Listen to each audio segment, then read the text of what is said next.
Voici les noms des fils d'Israël qui allèrent en Égypte avec Jacob, chacun accompagné de sa famille, Ruben, Siméon, Lévi et Juda, Issachar, Zabulon et Benjamin, Dan, Nephtali, Gad et Aser.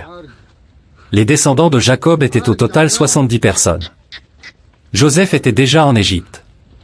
Puis Joseph mourut, ainsi que tous ses frères et toute cette génération. Mais les Israélites furent extrêmement féconds, ils se multiplièrent abondamment, augmentèrent en nombre et devinrent si nombreux que le pays en fut rempli.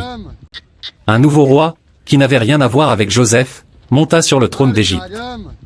Il dit à son peuple: « Regardez, les Israélites sont trop nombreux et trop puissants pour nous. Agissons avec sagesse envers eux, car s'ils continuent à se multiplier et qu'une guerre éclate, ils pourraient s'allier à nos ennemis, nous combattre, et quitter le pays. » Alors, on leur imposa des chefs de corvée pour les accabler de travaux forcés. Ils bâtirent pour Pharaon les villes entrepôts de Pithom et de Ramsès. Mais plus on les opprimait, plus ils se multipliaient et s'étendaient, si bien que les Égyptiens prirent peur des Israélites. Ils les réduisirent à une dure servitude et rendirent leur vie amère par des travaux pénibles, comme la fabrication de briques et de mortiers, et toutes sortes de travaux dans les champs. Les Égyptiens les exploitèrent avec acharnement. Le roi d'Égypte s'adressa aux sages-femmes des Hébreux, dont l'une se nommait Shifra et l'autre Pua, et leur dit: « Quand vous aiderez les femmes hébreux à accoucher, observez-les sur le siège d'accouchement, si c'est un garçon, tuez-le, si c'est une fille, laissez-la vivre. » Mais les sages-femmes craignaient Dieu et ne firent pas ce que le roi d'Égypte leur avait ordonné, elles laissèrent vivre les garçons. Alors le roi d'Égypte les convoqua et leur demanda: « Pourquoi avez-vous fait cela? Pourquoi avez-vous laissé vivre les garçons ?» Les sages-femmes répondirent à Pharaon: « Les femmes hébreux ne sont pas comme les Égyptiennes, elles sont vigoureuses et accouchent avant même l'arrivée des sages-femmes. » Dieu fut bon envers les sages-femmes. Le peuple continua à croître en nombre et devint encore plus puissant. Et parce que les sages-femmes craignaient Dieu, il leur accorda des familles. Alors Pharaon donna cet ordre à tout son peuple: « Tout garçon hébreu qui naîtra, jetez-le dans le Nil, mais laissez vivre les filles. » Un homme de la tribu de Lévi épousa une femme de la même tribu. Elle devint enceinte et donna naissance à un fils. Voyant qu'il était beau, elle le cacha pendant 3 mois. Mais lorsqu'elle ne put plus le cacher, elle prit une corbeille de papyrus, qu'elle enduisit de bitume et de pois, y plaça l'enfant et le déposa parmi les roseaux sur la rive du Nil. La sœur de l'enfant se tint à distance pour voir ce qu'il adviendrait de lui. Alors, la fille de Pharaon descendit au Nil pour se baigner, tandis que ses servantes se promenaient le long de la rivière. Elle aperçut la corbeille parmi les roseaux et envoya sa servante pour la prendre. Lorsqu'elle l'ouvrit, elle vit l'enfant, c'était un petit garçon qui pleurait point, elle en eut pitié et dit: « C'est un des bébés hébreux. » Alors la sœur du bébé demanda à la fille de Pharaon: « Voulez-vous que j'aille chercher une femme hébreu pour allaiter le bébé pour vous? »« Oui, vas-y, répondit-elle. La jeune fille alla donc chercher la mère du bébé. La fille de Pharaon lui dit: « Prenez ce bébé, allaitez-le pour moi, et je vous paierai. » La femme prit alors le bébé et l'allaita. Quand l'enfant grandit, elle l'amena à la fille de Pharaon, et il devint son fils. Elle le nomma Moïse, disant: « Je l'ai tiré des eaux. » Un jour, quand Moïse fut devenu adulte, il sortit voir son peuple et observa leurs travaux pénibles. Il vit un Égyptien frapper un Hébreu, un homme de son peuple. Regardant autour de lui et voyant qu'il n'y avait personne, il tua l'Égyptien et cacha son corps dans le sable. Le lendemain, il sortit de nouveau et vit 2 Hébreux se disputer. Il demanda à celui qui avait tort: « Pourquoi frappes-tu ton compagnon hébreu ?» L'homme répondit: « Qui t'a établi chef et juge sur nous? Penses-tu me tuer comme tu as tué l'Égyptien ?» Moïse eut peur et se dit: « Ce que j'ai fait est sûrement connu. » Lorsque Pharaon apprit cela, il chercha à tuer Moïse. Mais Moïse s'enfuit loin de Pharaon et alla vivre dans le pays de Madian, où il s'assit près d'un puits. Le prêtre de Madian avait cette fille. Elles vinrent puiser de l'eau et remplir les auges pour abreuver le troupeau de leur père. Mais des bergers arrivèrent et les chassèrent. Moïse se leva alors pour les défendre et abreuva leur troupeau. Quand elles revinrent vers leur père, Réuel, celui-ci leur demanda: « Pourquoi êtes-vous rentrés si tôt aujourd'hui ?» Elles répondirent: « Un Égyptien nous a délivrés des bergers. Il a même puisé de l'eau pour nous et a abreuvé le troupeau. »« Où est-il » demanda Réuel à ses filles. « Pourquoi l'avez-vous laissé? Invitez-le à manger. » Moïse accepta de rester chez cet homme, qui lui donna sa fille Séphora en mariage. Séphora donna naissance à un fils, et Moïse le nomma Gershom, disant: « je suis devenu un étranger dans un pays étranger. Pendant cette longue période, le roi d'Égypte mourut. Les Israélites gémissaient sous le poids de l'esclavage et crièrent au secours. Leur cri à cause de leur esclavage monta jusqu'à Dieu. Dieu entendit leurs gémissements, et il se souvint de son alliance avec Abraham, Isaac et Jacob. Dieu regarda les Israélites et intervint en leur faveur. Moïse faisait paître le troupeau de Jéthro, son beau-père, prêtre de Madian. Il conduisit le troupeau au-delà du désert et arriva à Horeb, la montagne de Dieu. Là, l'ange de l'Éternel lui apparut dans une flamme de feu, au milieu d'un buisson. Moïse vit que, bien que le buisson fût en feu, il ne se consumait pas. Moïse dit: Je vais m'approcher pour voir cette grande vision et comprendre pourquoi le buisson ne brûle pas. Lorsque l'Éternel vit qu'il s'approchait pour regarder, Dieu l'appela du milieu du buisson. Moïse. Moïse.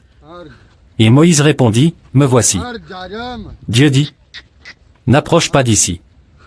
Enlève tes sandales, car le lieu où tu te tiens est une terre sainte. Puis il ajouta: Je suis le Dieu de ton père, le Dieu d'Abraham, le Dieu d'Isaac et le Dieu de Jacob. Alors Moïse se couvrit le visage, car il avait peur de regarder Dieu. L'Éternel dit: J'ai vu la souffrance de mon peuple en Égypte. J'ai entendu ses cris à cause de ses oppresseurs, et je suis préoccupé par sa douleur.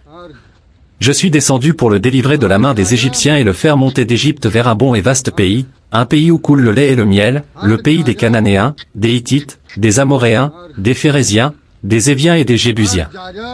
Maintenant, le cri des Israélites est monté jusqu'à moi. J'ai vu l'oppression que leur font subir les Égyptiens. Va donc, je t'envoie vers Pharaon pour faire sortir d'Égypte mon peuple, les Israélites. Moïse dit à Dieu: Qui suis-je pour aller vers Pharaon et faire sortir les Israélites d'Égypte? Et Dieu répondit: Je serai avec toi. Voici le signe que c'est moi qui t'ai envoyé, lorsque tu auras fait sortir le peuple d'Égypte, vous adorerez Dieu sur cette montagne. Moïse dit à Dieu: Supposons que j'aille auprès des Israélites et que je leur dise: Le Dieu de vos pères m'a envoyé vers vous, et qu'ils me demandent: Quel est son nom? Que leur répondrai-je? Dieu dit à Moïse: Je suis celui qui suis. Et il ajouta: Voici ce que tu diras aux Israélites: Je suis m'a envoyé vers vous. Dieu dit encore à Moïse: Voici ce que tu diras aux Israélites: Le Seigneur, le Dieu de vos pères, le Dieu d'Abraham, le Dieu d'Isaac et le Dieu de Jacob, m'a envoyé vers vous. C'est mon nom pour l'éternité, le nom sous lequel on m'invoquera de génération en génération. Va, rassemble les anciens d'Israël et dis-leur: Le Seigneur, le Dieu de vos pères, le Dieu d'Abraham, d'Isaac et de Jacob, m'est apparu. Il a dit: J'ai veillé sur vous et j'ai vu ce qu'on vous fait en Égypte. J'ai décidé de vous faire sortir de votre oppression en Égypte pour vous conduire dans le pays des Cananéens, des Hittites, des Amorites, des Perizzites, des Hivites et des Jébusiens, un pays où coule le lait et le miel. Les anciens d'Israël t'écouteront. Ensuite, toi et les anciens, vous irez trouver le roi d'Égypte et vous lui direz: Le Seigneur, le Dieu des Hébreux, s'est manifesté à nous. Permets-nous de faire un voyage de 3 jours dans le désert pour offrir des sacrifices au Seigneur, notre Dieu. Je sais que le roi d'Égypte ne vous laissera pas partir, à moins d'y être contraint par une main puissante. Alors j'étendrai ma main et je frapperai l'Égypte par tous les prodiges que j'accomplirai au milieu d'elle. Après cela, il vous laissera partir. Je ferai en sorte que les Égyptiens vous traitent favorablement, et quand vous partirez, vous ne partirez pas les mains vides. Chaque femme demandera à sa voisine et à toute femme vivant dans sa maison des objets d'argent, des objets d'or et des vêtements, que vous mettrez sur vos fils et vos filles. Ainsi, vous dépouillerez les Égyptiens. Moïse répondit: Et s'ils ne me croient pas ou n'écoutent pas ma voix, s'ils disent: Le Seigneur ne t'est pas apparu. Alors le Seigneur lui demanda: Que as-tu dans ta main? Un bâton, répondit-il. Le Seigneur dit: Jette-le par terre. Moïse jeta le bâton à terre, et il devint un serpent. Moïse s'enfuit loin de lui. Le Seigneur lui dit: Tends la main et saisis-le par la queue. Moïse tendit la main, saisit le serpent, et il redevint un bâton dans sa main. Voilà, dit le Seigneur, afin qu'ils croient que le Seigneur, le Dieu de leur père, le Dieu d'Abraham, le Dieu d'Isaac et le Dieu de Jacob, t'est apparu. Le Seigneur lui dit encore: Mets ta main dans ton sein. Moïse mit sa main dans son sein et, lorsqu'il la sortit, sa main était couverte de lèpre, blanche comme la neige. Remets ta main dans ton sein, dit le Seigneur. Moïse remit sa main dans son sein et, lorsqu'il la ressortit, elle était redevenue comme le reste de son corps. Le Seigneur ajouta: S'ils ne te croient pas et n'écoutent pas la voix du premier signe, ils croiront à la voix du second. Mais s'ils ne croient pas non plus à ces deux signes et n'écoutent pas ta voix, alors tu prendras de l'eau du Nil, tu la verseras sur le sol sec, et l'eau que tu auras prise du fleuve se changera en sang sur le sol.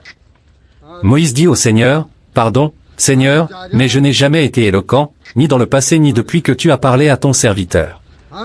J'ai la bouche et la langue embarrassées. » Le Seigneur lui répondit, « Qui a donné une bouche à l'homme?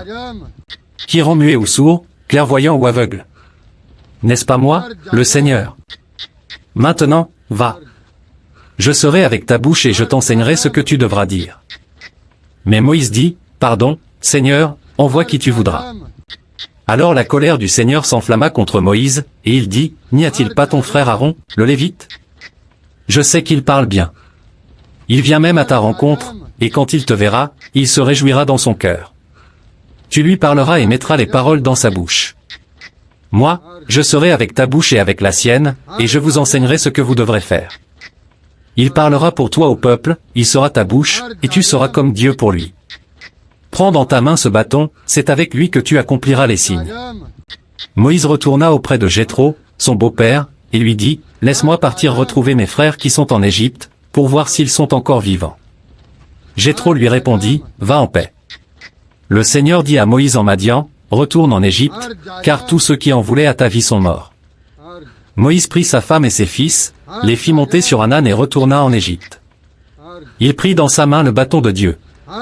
Le Seigneur dit à Moïse, « Lorsque tu seras de retour en Égypte, veille à accomplir devant Pharaon tous les prodiges que je t'ai donné le pouvoir de réaliser. Mais j'endurcirai son cœur, et il ne laissera pas partir le peuple.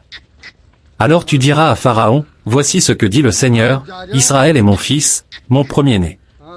Je t'ai dit, laisse partir mon fils, pour qu'il me serve. Mais tu as refusé de le laisser partir. Alors je ferai mourir ton fils, ton premier-né. » Alors Aaron et tous les anciens des Israélites racontèrent tout ce que le Seigneur avait dit à Moïse. Il accomplit également les signes devant le peuple, et ils crurent. Quand ils entendirent que le Seigneur s'était soucié d'eux et qu'il avait vu leur misère, ils s'inclinèrent et adorèrent. Par la suite, Moïse et Aaron allèrent trouver Pharaon et lui dirent, « Voici ce que dit le Seigneur, le Dieu d'Israël, laisse mon peuple partir, afin qu'il célèbre une fête en mon honneur dans le désert. » Pharaon répondit, « Qui est le Seigneur, pour que j'obéisse à sa voix et que je laisse Israël partir? Je ne connais pas le Seigneur, et je ne laisserai pas Israël partir. » Ils dirent alors, « Le Dieu des Hébreux nous est apparu. Permets-nous de faire un voyage de 3 jours dans le désert afin d'offrir des sacrifices au Seigneur notre Dieu, sinon il pourrait nous frapper par des fléaux ou par l'épée. » Mais le roi d'Égypte leur dit, « Moïse et Aaron, pourquoi détournez-vous le peuple de son travail? Retournez à vos tâches. » Et Pharaon ajouta, « Voyez, le peuple du pays est déjà nombreux, et vous voulez encore les empêcher de travailler. » Ce même jour, Pharaon donna cet ordre aux oppresseurs et aux surveillants responsables du peuple, « Vous ne fournirez plus de paille au peuple pour faire des briques, qu'ils aillent eux-mêmes ramasser leur paille. Mais exigez d'eux la même quantité de briques qu'auparavant. N'en réduisez pas le quota. Ils sont paresseux, voilà pourquoi ils crient, « Laissez-nous aller offrir des sacrifices à notre Dieu. » Rendez le travail plus dur pour ces hommes afin qu'ils s'y consacrent et qu'ils ne prêtent pas attention à des mensonges. » Les oppresseurs et les surveillants du peuple sortirent donc et dirent, « Voici ce que dit Pharaon, je ne vous donnerai plus de paille. Allez en chercher vous-même où vous pourrez en trouver, mais votre travail ne sera pas réduit. » Alors le peuple se dispersa dans toute l'Égypte pour ramasser du chaume à la place de la paille. Les oppresseurs les pressaient sans relâche, disant, « Achevez la tâche qui vous est imposée chaque jour, comme lorsque vous aviez de la paille. » Et les surveillants israélites, que les oppresseurs de Pharaon avaient désignés, furent battus et sommés de répondre, « Pourquoi n'avez-vous pas accompli la même quantité de briques qu'hier et qu'auparavant? » Les surveillants israélites allèrent alors se plaindre à Pharaon, « Pourquoi traites-tu tes serviteurs ainsi? Tes serviteurs ne reçoivent plus de paille, et pourtant on nous dit, faites des briques. Tes serviteurs sont battus, mais c'est ton peuple qui est en faute. » Pharaon répondit, « Paresseux. Vous êtes paresseux, voilà pourquoi vous dites, laissez-nous aller offrir des sacrifices au Seigneur. Maintenant, retournez au travail. On ne vous donnera pas de paille, et vous devrez produire votre plein quota de briques. » Les surveillants israélites comprirent qu'ils étaient dans une situation difficile lorsqu'on leur dit, « Vous ne réduirez pas le nombre de briques exigées chaque jour. » En quittant Pharaon, ils trouvèrent Moïse et Aaron qui les attendaient, et ils leur dirent, « Que le Seigneur vous regarde et qu'il vous juge. Vous nous avez rendus odieux aux yeux de Pharaon et de ses serviteurs, et vous leur avez mis une épée à la main pour nous tuer. Moïse retourna vers le Seigneur et dit, « Seigneur, pourquoi as-tu fait du mal à ce peuple? Est-ce pour cela que tu m'as envoyé? Depuis que je suis allé auprès de Pharaon pour parler en ton nom, il a causé du tort à ce peuple, et tu n'as pas délivré ton peuple du tout. » Alors le Seigneur dit à Moïse, « Maintenant, tu verras ce que je vais faire à Pharaon. Sous l'effet de ma main puissante, il les laissera partir, sous l'effet de ma main puissante, il les chassera même de son pays. »